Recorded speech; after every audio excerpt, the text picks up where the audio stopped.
Hi everyone, Linkoid here, and I just want to show you a quick video on how I like to do a follow camera. It's super simple, so yeah, let's get started with it. Let's switch over to the Unity window. Let's show you what we've got. So what's really cool about this is very simple. We're using a package called Cinemachine, but what you can see at the moment is I've got this little character and it's running back and forth, but the camera doesn't follow it. So what we're going to do is we're going to go to Window, Package Manager. I'm going to go to the Unity registry down here. It might say in project, but we're going to go to the Unity registry. I'm going to go to Cinemachine and click Install.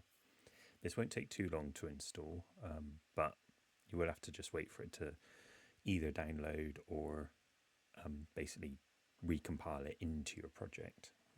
And once it's done that, then we can add it to our little player. So whilst that's doing its thing, oh, here we go. It's actually doing it already. That's relatively quick.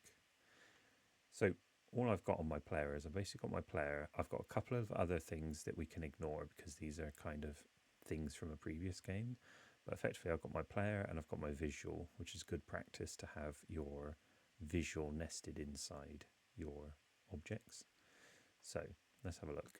Let's close this now that that's done. Right, so we've got our player. Now what we can do is we can right click, go to Cinemachine, go to virtual camera, and we can call this follow camera. We don't have to call it that, but it's nice to obviously know that it is. Now the important settings are over on this right hand side. So we've got follow.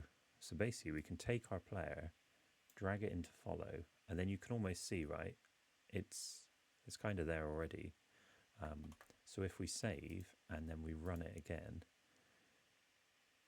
we should be able to see that our player is now being followed by the camera. So here's our little player, and there we go. Look, you can see that this is off the edge of the screen, and then as I move along, it's following the player. And it's as simple as that.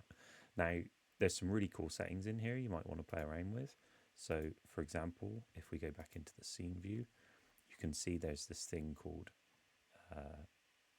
the transposer, and basically you can set stuff like the dampening. So as I was moving left and right, you saw that the camera was slowly catching up with the player. You can play around with those settings, the transitions, the ortho size, which will allow you to kind of zoom in and out.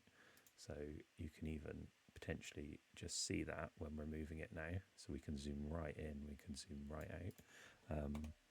I'll leave it on 6 for now. The other thing you can add, which is really useful, especially for 2D games, is you can add a confiner 2D. Basically what that means is you can confine it within a space. You have to create a polygon for that.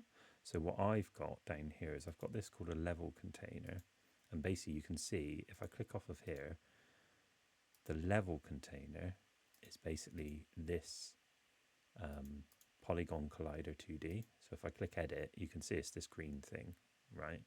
So now, if we go back to our follow camera, we've added, by clicking add extension, although I can remove it, so let's just remove that. So we can click confiner 2D, and now we need to set a bounding shape. So basically I can take my polygon and do it, and you see how the camera almost shifted straight away.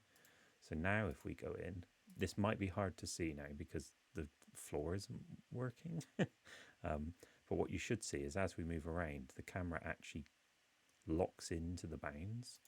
So as I move this way, you can see that dampening. But as I move this way, you barely got a glimpse of it. But basically, I'm now locked in, so I can't move any further. And there you go. There's the little thing that we can run into. So yeah, I hope that was useful. I'm going to be posting some more little tutorials like this up on YouTube. And if there's anything you particularly want to see, let me know. Don't forget to like and subscribe. And yeah, what solution would you use for doing a 2D follow camera? Would you use Cinemachine or would you use something else? I'd love for us to kind of share our knowledge in the comments as well. So yeah, thanks for watching.